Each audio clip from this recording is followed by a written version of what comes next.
გინეკოლოგი, რომელიც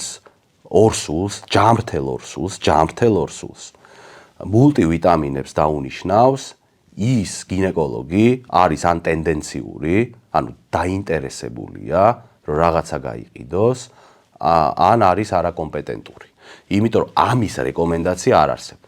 ჯამრთელ ორსულს მხოლოდ და მხოლოდ, აი როგორც ვთქვი, პირველ ტრიმესტრში ჭირდება ფოლიუმის ჟავა.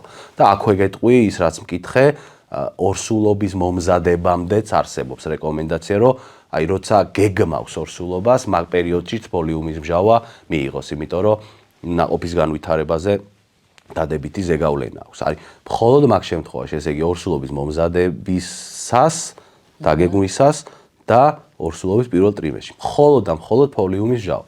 სხვა მულტივიტამინები, აი ეს პრენატალი და ასე შემდეგ, სხვადასხვა ტიპის, ხო? აი ესეთი ვიტამინების მიღება არანაირ სარგებელს არ აძლევს ორსულს და მეცაც გეტყვით, სახიფათოა.